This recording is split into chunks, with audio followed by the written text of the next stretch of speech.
जय माँ, जय जय माँ।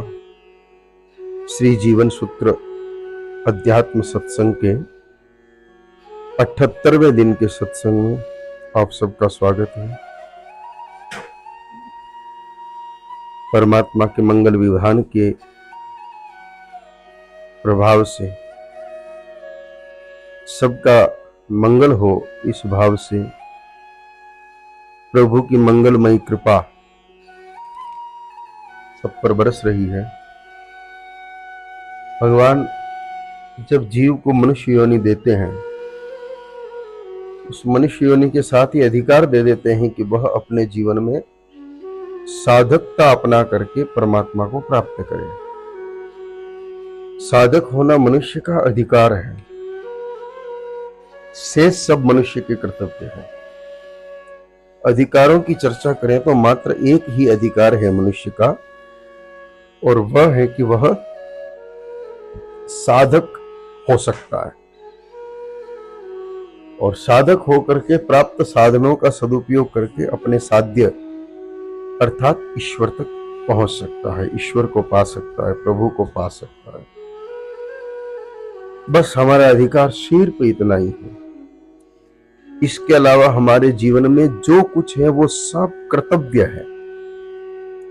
लेकिन जब मनुष्य कर्तव्य को अधिकार समझ बैठता है और अधिकारों की आलिप्सा में डूब जाता है, मुझे मेरे अधिकार प्राप्त होने चाहिए, जो है ही नहीं, असल में तो कर्तव्य है। लेकिन कर्तव्य को मनुष्य जब अधिकार समझ के उनको प्राप्त करने की चेष्टा करता है तो परिणाम उसके लौकिक जीवन में दुख, तनाव, संकट, बदनामी और पारलौकिक जीवन उसका नष्ट हो जाता है। पारलौकिक जीवन नष्ट होने का अर्थ उसको भगवत प्राप्ति नहीं हो सकती, दुखों से उसकी आत्यंतिक निवृत्ति नहीं हो सकती, उसके जीवन में आने जाने का फेर वो वापस बनेगा ही बनेगा। जो मुक्ति का वास्तविक मार्ग है वह उसको प्राप्त नहीं हो सकता। मुक्ति का मार्ग प्राप्त नहीं होना ही इस बात को स्पष्ट कर देता है कि उसके जीवन में जीते जी तो दुख है ही, आगे आने वाली योनियां भी उसकी सुखमयी योनियां नहीं, दुखमयी योनियां ही होनी है। अतः जीव को चाहिए कि वह अपने कर्तव्यों को समझे और अधिकारों का त्याग कर दे। जिन अधिकारों को हम समझते हैं और ये मेरा अधिकार है, उसका त्याग करते ही के व्यक्ति दुखों से मुक्त हो जाएगा। जैसे ये पुस्तक में मेरे गुरुदेव के वचन है, इसलिए मेरा अधिकार है कि इस पुस्तक का मैं कॉपीराइट ले सकता हूं। मेरा अधिकार है कि इसकी रॉयल्टी में ले सकता हूं। ये दोनों क्या हो गए? अधिकार हो गए। अधिकार होते ही के कॉपीराइट लेकर के संघर्ष शुरू होगा। कोई और छपाएगा तो मैं उसके खिलाफ केस करूंगा। केस करने पर संघर्ष के अलावा क्या है? क्या आज दिन तक अदालत की किसी भी केस ने किसी व्यक्ति को प्रसन्न किया है? नहीं किया। फिर रॉयल्टी लूंगा। रॉयल्टी जब लेने की इच्छा पैदा होगी अर्थात लोभ मन में बढ़ेगा। लिखी किसने? गुरुदेव ने। जब मैंने कुछ किया नहीं तो मैं इस बात का अधिकारी कैसे हो गया कि इससे प्राप्त होने वाली आय मैं लूं? इसका अधिकार मुझे कैसे मिल गया? ये सरकार देती है। भाई सरकारों में तो बहुत सारे काम इधर उधर है। अच्छा, सरकार कभी किसी व्यक्ति के मुक्ति की गारंटी लेती है? सरकार कभी किसी के दुखों की पूर्ण रूप से निवृत्ति की गारंटी लेती है? तो जो सरकार हमारे दुख की निवृत्ति नहीं कर सके, जो सरकार हमारी मुक्ति नहीं कर सके, उस सरकार के बनाए हुए नियम, कानून, कायदों से अगर हम बंधे रहेंगे तो वो मात्र बंधन का कारण हो सकता है, वो मुक्ति का कारण कदापि नहीं हो सकता। किसी भी स्थिति में वह मुक्ति का कारण नहीं हो सकता। तो करना क्या चाहिए? ये पुस्तक अगर मेरे गुरुदेव ने लिखी है तो करना क्या चाहिए? करना ये चाहिए कि इस पुस्तक का अधिक से अधिक प्रचार हो। ये मेरा कर्तव्य है। इस पुस्तक का अधिक से अधिक प्रचार हो ताकि इसका सदुपयोग हो। पुस्तक का सदुपयोग क्या है? ज्यादा से ज्यादा लोग पढ़ें और पढ़ करके उसका अपने जीवन में उपयोग करें और उपयोग करके वह भगवान को प्राप्त करें। किसी भी सदग्रंथ का एकमात्र उद्देश्य यही होता है। तो मेरा कर्तव्य है कि मैं इस पुस्तक का अधिक से अधिक प्रचार करूं, जिससे लोगों को अधिकाधिक ज्ञान की प्राप्ति हो और उनके जीवन में महानता आए। तो कर्तव्यों का पालन करने पर तो प्रसन्नता होगी, और अधिकारों के उपयोग में जब आएंगे तो सिर्फ और सिर्फ अप्रसन्नता होगी। जैसे एक भाई है और एक बहन है, भाई बहन के बीच बड़ा प्रेम है, जब तक विवाह नहीं हुआ है। एक दूसरे के लिए बड़ा समर्पण का भाव है। उस बहन के बारे में कोई कुछ कह दे तो वो भाई सामने वाले को मरने मारने पर उतारू हो जाता है। लेकिन जैसे ही विवाह हुआ दोनों का, और अब मान लो भाई ने अपने कर्तव्यों का पालन नहीं किया, बहन के प्रति जो कर्तव्य होते हैं सामान्य लौकिक, ऐसी स्थिति में वो बहन क्या करेगी? पिता की संपत्ति पर अपना अधिकार जताना प्रारंभ कर देगी कि मेरा भी इस पर हक है। क्या बोलेगी? मैं भी तो संतान हूं, मेरा, क्योंकि आजकल की सरकारों ने ऐसा कानून बना दिया, तो पिता की संपत्ति पर उसका भी हक हो गया। अब वो हक के लिए अगर अदालत में कोई बात दायर करती है तो भाई बहन के बीच संघर्ष होगा। संघर्ष होकर के उनमें प्रेम खत्म हो जाएगा। लाख करो, भली कितनी दूरी है, लेकिन रक्षाबंधन के दिन तो दोनों के मन में व्यथा वेदना पीड़ा उत्पन्न होगी होगी। तो अधिकार की प्राप्ति ने क्या किया? उधर भाई ने कर्तव्य पालन नहीं किया, इधर इसने अधिकार लेने की कोशिश की। तो दोनों ही कर्तव्य का पालन नहीं करने से भी साधक को हानि है, और अधिकारों का सदुपयोग नहीं करने पर भी। अधिकार का सदुपयोग है त्याग। अधिकारों का एकमात्र सही उपयोग है त्याग देना। अपने अधिकार को त्यागना ही अधिकार का सही उपयोग है, कि जो मेरे हिस्से में है मैं उसको अपने काम में न लेकर के दूसरों के हित के लिए उपयोग करूं। यह है अधिकारों का त्याग। समझ रहे हैं? अधिकार का त्याग का अर्थ, जैसे एक पुत्र का अधिकार उसके पिता के खेत पर होता है, और अगर वह पुत्र समर्थ है और वह उस खेत के अंदर चारा लगा करके गांव वालों कह दे भाई गैया छोड़ दो गांव की, आराम से चरो, पुण्य प्राप्त होगा, संतोष प्राप्त होगा, क्योंकि उसके दाल रोटी का तो उसने ऑलरेडी दूसरी व्यवस्था कर रखी है। तो एक व्यक्ति जो उसके चारों तरफ फेंसिंग करके, और अगर गलती से कोई गाय माता घुस जाए या कोई कबूतर आ जाए खेत में, तो उसको गोपड़ मार के उड़ा करके क्या आनंद प्राप्त कर सकता है? नहीं। लेकिन वही व्यक्ति अगर उसमें चारा लगा के गोमाता को छोड़ दे, तो ये अधिकारों का सदुपयोग हुआ। अधिकार का असली अर्थ है हमें सदुपयोग के लिए कोई वस्तु प्राप्त होना।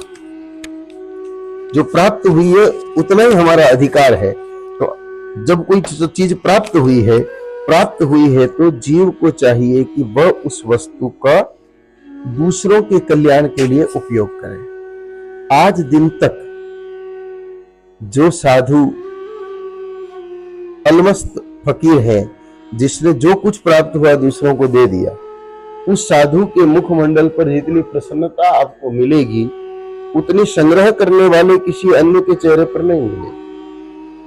जैसे एक छोटी सी बात है, आप लोगों को संज्ञान हो, सबको तो नहीं लेकिन कुछ कुछ को जानकारी होगी।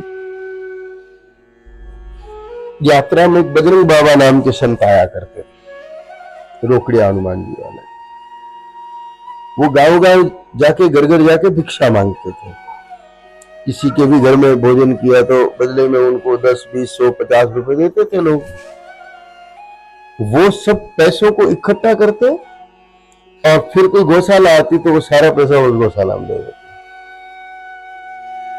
रखते कुछ नहीं थे अपने पास। 10 दिन में जो भी इकट्ठा हुआ, कोई गौशाला आई तो वहां पकड़ा दिया वो पैसा। तो वो अंतिम चरण तक भी बड़े प्रसन्न रहते थे, आनंद में रहते थे, अलमस्त रहते थे। उन्होंने अपने प्राण त्याग का वक्त आया तो भी यही कहा कि मेरा शरीर किसी गौशाला में प्राण त्यागे तो अच्छा है, और जब प्राण त्याग दे तो इस चक्कर में मत पड़ना कि इस आश्रम में लाना और यही अंतिम संस्कार करना। जिस गौशाला में मेरा शरीर छूट जाए तुम तो वही मेरा अंतिम संस्कार कर देना। कुछ करना नहीं, न तो कोई भंडारा करना, न कोई प्रसादी करनी, न कोई चबूतरा बनाना, तुम तो केवल मेरा अंतिम संस्कार कर देना और मेरे पास जो कुछ पैसे बचे हुए निकले उनसे गायों को प्रसादी करा देना। ऐसा ही हुआ। अंतिम समय में वो बीमार हुए तो अजमेर के पास अरकड़ा नाम का एक गांव है, वहां की गौशाला में वो रुके हुए थे और थोड़ी सी तकलीफ हुई और प्राण निकल गए। वही उनकी अंतिम इच्छा के अनुसार अंतिम संस्कार भी कर दिया। तो वो सारे जीवन लोगों से मांग करके गौशालाओं को देते रहे, खुद के पास कुछ रखा नहीं। तो उनकी जैसी भावना थी उस भावना के अनुसार उनका काम भी हुआ और वो जीवन भर प्रसन्न भी रहे। और जिन्होंने संग्रह किया, बहुत संग्रह किया, तो परिणाम ये हुआ कि पीछे अगर साधु थान संग्रह किया तो चेले लड़े, ग्रस्त थान संग्रह किया तो संतानें लड़ी। जिन्होंने जितना बड़ा संग्रह किया उतनी बड़ी लड़ाइयां हुई उनके। जैसे अलाउद्दीन खिलजी इत्यादि, इनके जो बाप दादा थे उन्होंने बहुत ज्यादा संग्रह किया, सोने के सामान थे सारे। तो संघर्ष ऐसा हुआ कि औलादों ने माथे काट दिए उनके बापों के, पिताओं के। ऐसा ही अन्य राजाओं में भी हुआ है। मेवाड़ में भी एक पुत्र के द्वारा अपने पिता का वध हुआ है, आप लोगों को संज्ञान में होते। तो वो क्यों हुआ? अगर संपत्ति नहीं होती तो होता क्या? नहीं होता। अगर वो उस संपत्ति का सदुपयोग कर लेते, जो कुछ प्राप्त हुआ उसको जल कल्याण में लगाते रहते, तो लौकिक संसार में भी दुखी नहीं होते। और क्योंकि अकाल मृत्यु हुई इसलिए प्रश्न ही नहीं है कि उनकी मुक्ति हो। तो न तो संसार में सुखी रहे और न ऊपर उनको मुक्ति मिली। तो फिर जीव को जब यहाँ पर भी सुख न मिले और वहां पर भी सुख न मिले तो ऐसा कार्य करने से लाभ क्या? तो इसके लिए एक ही थ्योरी होनी चाहिए कि हम अपने अधिकारों का तो सदुपयोग करें और अधिकारों की आलिप्सा न रखते हुए अधिकारों को कर्तव्य मान करके उस कर्तव्य का पालन करने में लग जाएं। यह बात ठीक तरीके से हम अपने जीवन में कैसे अपनाएं, क्योंकि प्रतीति ऐसी होती है कि बड़ा मुश्किल काम है, ये कैसे होगा, हम अपने अधिकारों को कैसे छोड़ दें। दिखने में ऐसा लगता है कि ये बड़ा मुश्किल कार्य है, लेकिन इसको जब सरल बनाना हो तो इसको सरल बनाने का कार्य श्रीमद् भगवत गीता कर देती। जब हम नियमित रूप से गीता जी का स्वाध्याय करते हैं, गीता जी का अध्ययन करते हैं, गीता जी का चिंतन करते हैं, तो उसका प्रभाव यह होता है कि अपने आप स्वतः धीरे धीरे हम लोग अधिकारों के त्याग और कर्तव्य पालन की भावनाओं को अपने आप अपने भीतर मजबूत कर लेते हैं। तो इसीलिए हमारे महापुरुष सदैव कहते रहते हैं जी, गीता पढ़ो, गीता पढ़ो, गीता पढ़ो, गीता पढ़ो। जहां कहीं भी अध्ययन की बात आती है, स्वाध्याय की बात आती है, पाठ की बात आती है, तो गीता जी की ही चर्चा लोग सबसे अधिक करते हैं। तो अतः प्रभु की मंगल विधान के कारण ही हम लोगों को भगवत प्राप्ति के मार्ग पर तो भगवान ने लाके खड़ा किया ही किया, श्रीमद् भगवत गीता रूपी साधन भी हमको ऐसा दिया जिसके माध्यम से हम इस विषय पर नित्य चिंतन कर सकते हैं और प्रभु प्राप्ति की राह की तरफ बढ़ सकते हैं। तो इसी क्रम में श्रीमद् भगवत गीता जी के पहले अध्याय के 16वें श्लोक पर अपनी चर्चा चल रही है। अनंत विजयम राजा कुंती पुत्रो युधिष्ठिरः नकुल सहदेवश्च सुघोष मणिपुष्पको। सुघोष और मणिपुष्पक नाम के शंख नकुल और सहदेव ने बजाए और अनंत विजय नाम का शंख जो था वह राजा दुर्योधन ने राजा युधिष्ठिर ने बताया। महाभारत में 2 जनों को राजा कह के संबोधित किया है, जबकि दोनों राजा नहीं थे। गीता जी में दुर्योधन को भी राजा कहा और युधिष्ठिर जी को भी राजा कहा। तो दोनों राजा थे नहीं, पर राजा कहा। कारण एक राजा नहीं होकर के भी सारी चीज अपने हाथ में लेके बैठा था, और एक राजा नहीं होकर के भी धर्म पथ पर चल रहा था, इसलिए उसके राजा होने की संभावना आगे प्रबल थी। तो एक जो जबरन लेके बैठा है उसका पतन हुआ, एक जो नहीं था लेकिन पहले कह दिए कि ये होगा, वो फिर हो गया। तो धर्म के पथ पर चलने वाला आज भले ही कुछ नहीं है, पर कल हो जाएगा, इसकी प्रबल संभावना रहती है। और जो जबरन अपराध के मार्ग पर चल करके, अधर्म के मार्ग पर चल करके अपने आप को अघोषित राजा बना बैठा था, उसका राज चला गया। तो जहां अधर्म है वहां तो हानि होनी ही होनी है। विजय तो धर्म की होती है। अविचल है जो धर्म पर होती उनकी जीत, और अन्यायी की लाश पर कुत्ते गाते गीत, ऐसा एक पद महापुरुषों ने गाया हुआ है। तो धर्म पर दृढ़ रहने पर राज भी प्राप्त हो जाता है, और अधर्म पर चलने पर करता हुआ राज भी हाथ से चला जाता है। तो यहां पर राजा न होते हुए भी कुंती पुत्र युधिष्ठिर कहा कि अनंत विजयम राजा कुंती पुत्रो युधिष्ठिरः, कि कुंती के पुत्र धर्मराज युधिष्ठिर जो आगे राजा है और पहले भी राजा था, वर्तमान में राजा नहीं है, लेकिन उसने अनंत विजय नाम का शंख बजाया।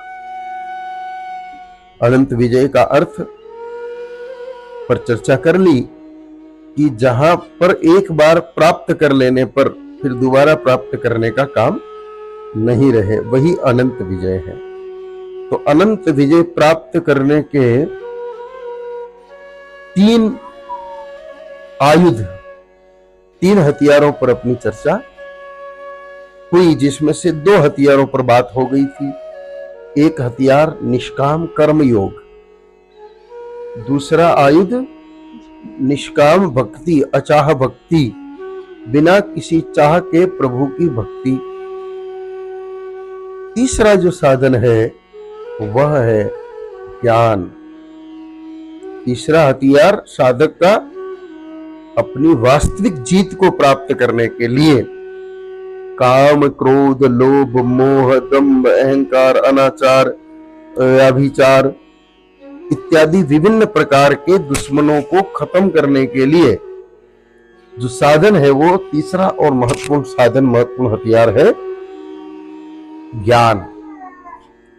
ज्ञान किसे कहते हैं?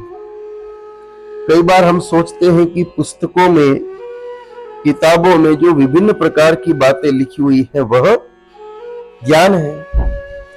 किताबों में, पुस्तकों में विभिन्न प्रकार की जो लिखी हुई बातें हैं वो वस्तुतः जानकारियां है, नॉलेज है, शिक्षा है, एजुकेशन है, ज्ञान नहीं है।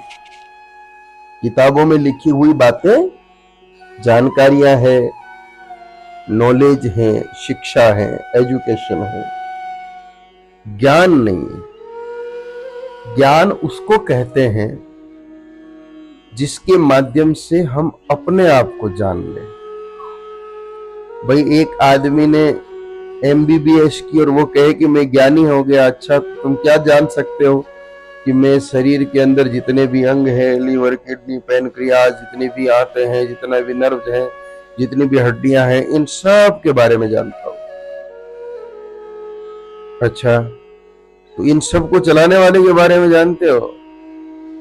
कि हाँ, कि कौन चलाता है? कि हार्ट चलाता है। अच्छा, तो हार्ट को चलाने वाले के बारे में जानते हो?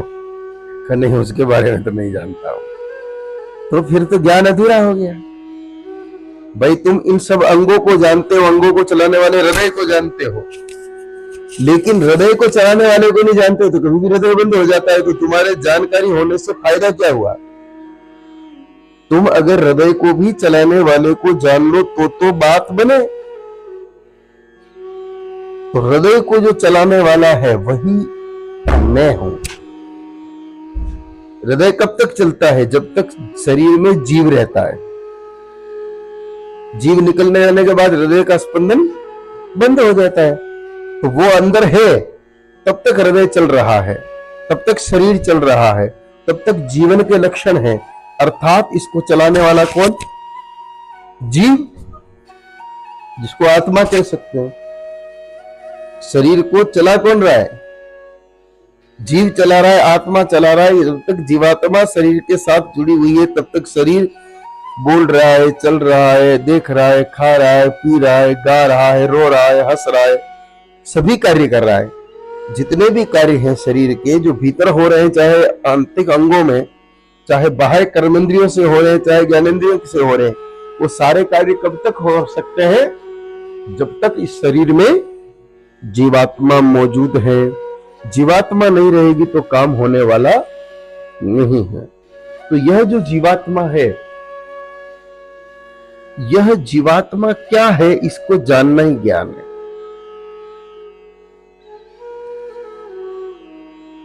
अब वो जीवात्मा और कोई दूसरा तो नहीं है, अपन। जीवात्मा का अर्थ मैं है। अब जीवात्मा मैं है तो फिर शरीर मैं नहीं हो सकता, क्योंकि शरीर को भी कौन जान रहा है? जीवात्मा जान रहा है। इस शरीर को जानने वाला कौन? जीव। तो असल में जब इस सत्य को कोई जान जाए कि मैं ही हूं जो इस सब को चला रहा हूं, फिर कहा है कि पिंडेसो ब्रह्मांडे, जो इस पंचभूतों के देह में है, पिंड में है, वही सब कुछ ब्रह्मांड में है। तो जब मैं इस शरीर को चला सकता हूं तो ब्रह्मांड को नहीं चला सकता? बिल्कुल चला सकता हूं। जो इस शरीर को चला सकता है वो ब्रह्मांड को भी चला सकता है।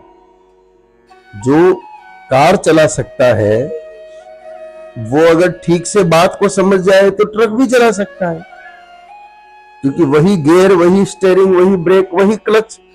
जो स्ट्रक्चर कार का है वही ट्रक का है, केवल आकार बड़ा है और कुछ भी नहीं है। तो ऐसे ये शरीर छोटा है और ब्रह्मांड बड़ा है। तो जो छोटे शरीर को चला सकता है वह बड़े ब्रह्मांड को भी चला सकता है। इसीलिए महापुरुषों ने यह कहा है कि जिस व्यक्ति को वास्तविक ज्ञान की प्राप्ति हो जाए, जिस व्यक्ति को सत्य की प्राप्ति हो जाए, वह तो एक नए ब्रह्मांड की रचना भी कर सकता है। इतनी शक्ति आ जाती है कि नए ब्रह्मांड की रचना कर सकता है। तो क्या हम में वो शक्ति? कि हाँ, बिल्कुल है। क्यों? तो आप बताइए, ये ब्रह्मांड किसने बनाया? परमात्मा ने। ये ब्रह्मांड किसने बनाया? परमात्मा ने बनाया। तो जैसे हम कहते हैं कि पिंडे सो ब्रह्मांडे, वैसे ही आत्मा सो परमात्मा। तो जो पिंड में है वही ब्रह्मांड में है, तो जो आत्मा है वही परमात्मा है। तो जो परमात्मा ने बनाया, तो आत्मा से ही परमात्मा तो अलग है ही नहीं। तो क्या है? हम नहीं बना सकते? कि बिल्कुल बना सकते हैं, लेकिन कब? जब यह भेद खत्म हो जाए तब। जीव और ब्रह्म का जो भेद है, आत्मा और परमात्मा का जो भेद है, ये भेद खत्म होते ही क्या हम इस सत्य को जान जाएंगे कि मैं ही तो वो हूं, उससे मैं अलग ही नहीं हूं। तो जब मैं उससे अलग नहीं हूं तो ये सब मैंने ही तो बनाया है। मैंने कहा मतलब शरीर ने नहीं। शरीर क्या कर सकता है? शरीर सिर्फ खा सकता है, पचा सकता है, मल त्याग कर सकता है, और उस खा पचाने के दौरान जितनी ऊर्जा बनी उस ऊर्जा से यह छोटे मोटे काम कर सकता है। शरीर की इतनी क्षमता है कि जो खाया पचाया, व्यर्थ था वो मल के रूप में बाहर निकल गया, और जो शक्ति थी उसमें खाया, उसमें वो शक्ति जो बची शरीर के अंदर, उस शक्ति के प्रभाव से वह लौकिक छोटे मोटे कार्यों को, वो भी किसके बल से? आत्मा के बल से। जैसे गाड़ी में पेट्रोल भरा दिया अब गाड़ी किससे चलती है? पेट्रोल से चलती है, ये तो सत्य है। बल कौन सा है? बल तो अपने को लग रहा है कि पेट्रोल से है, लेकिन जब तक उसमें ड्राइवर नहीं बैठेगा क्या गाड़ी चल सकती है?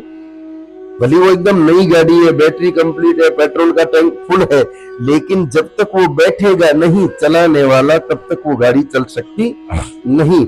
ऐसे ही हमने खूब ताकतवर भोजन करके शरीर को ताकतवर बना रखा है, लेकिन जब तक इसके भीतर जीव तत्व का प्रभाव नहीं होगा ये शरीर चल सकता नहीं। कई बार आप देखते हैं ना कि एकदम हष्ट पुष्ट आदमी है जिसके शरीर में कोई कमी नहीं है और वो भी हंसते हंसते मर जाता है, नहीं मर जाता है? तो क्यों मर गया? अचानक उसके शरीर में ताकत तो बहुत थी, अभी तो वो काम करना चाहिए था, लेकिन उसका ड्राइवर उतर गया। गाड़ी में तेल भी था, बैटरी भी चार्ज थी, एकदम गाड़ी के टायर वायर सब कुछ कंप्लीट, ऑयल ग्रीस में कोई कमी नहीं, लेकिन ड्राइवर उतर गया तो गाड़ी रुक गई। तो ऐसे ही इस शरीर में जो कुछ ताकत है वो भले ही हमारे भोजन से इकट्ठी तो हो गई, लेकिन ड्राइवर उतरते ही यह भी रुक जाता है। तो सारा खेल ड्राइवर का है, सारा खेल जीव का है।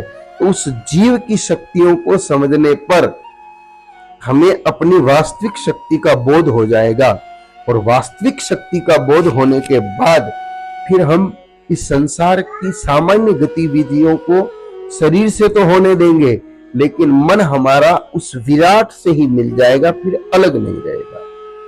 क्योंकि जो परमपिता परमात्मा में है वही आत्मा में है, अथवा यूं कहे कि परमात्मा से ही आत्मा निकली हुई है, अलग है ही नहीं, अलग है ही नहीं।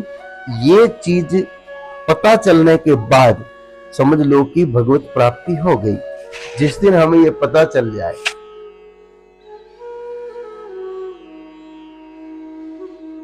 एक आदमी के पास 10 भैंस है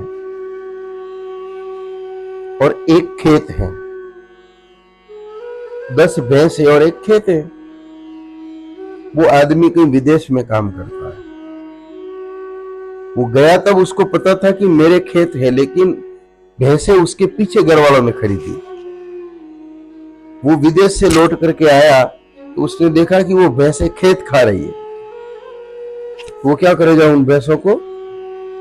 मतलब घर नहीं जाएगा, रास्ते में खेत है। अगर बस स्टैंड से उतरा और रास्ते में खेत है और उस खेत में उसको भैंसे दिख गई तो क्या करेगा? वो बेग होगा एक तरफ रह कर, कोई डंडा नहीं होगा तो छड़ी पकड़ के उन भैंसों को भगाएगा, मारेगा, पीटेगा, क्योंकि उसको पता नहीं है कि ये मेरा ही है सब कुछ।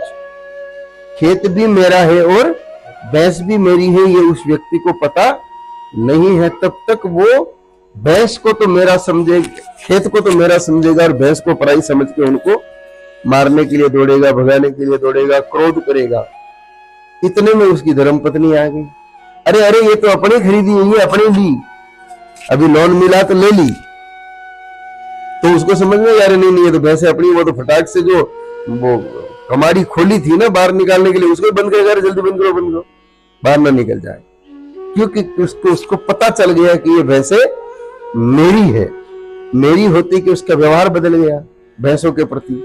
तो उसी प्रकार जिस दिन हमको इस बात का पता चल जाएगा कि ये पूरा संसार ही मेरा है, क्योंकि मैं परमात्मा का हूं या मैं ही परमात्मा हूं, उससे अलग नहीं हूं। जीव ईश्वर का ही अंश है।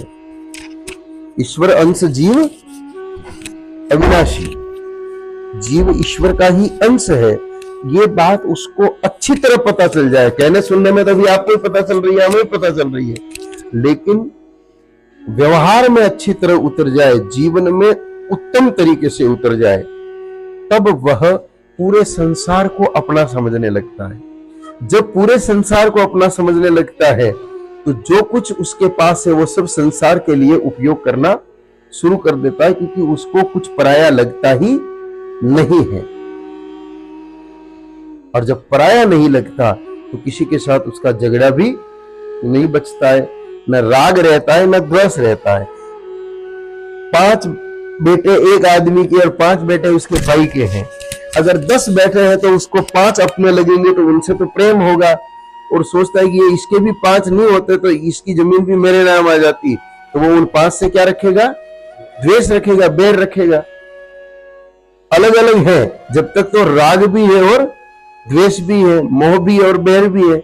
लेकिन जब उसको पता चल जाए कि भाई ये तो धोखा है, ये तो सब कुछ मेरा ही है, तो वो 10 बच्चों को अपना मान लेगा और फिर उनके साथ समान रूप से व्यवहार करेगा। तो समान रूप से व्यवहार करने के कारण राग भी नहीं होगा और द्वेष भी नहीं होगा, तो भगवान की प्राप्ति हो जाएगी। राग भी नहीं होगा और द्वेष नहीं होगा तो भगवान की प्राप्ति हो जाएगी। जब तक मोह, राग का मतलब मोह और द्वेष का मतलब वेर, ये दो चीजें जिंदा है, तब तक भगवान की प्राप्ति होना संभव नहीं है। तो जब हम सबको अपना समझने लगेंगे तो अपने आप रागो द्वेष का निवारण हो जाएगा और हमको भगवान की प्राप्ति अपने आप हो जाएगी। तो आज का समय तो पूर्ण हुआ, इसलिए इस सत्र को भी यही विराम देते हैं। जय मां, जय जय मां। ओम।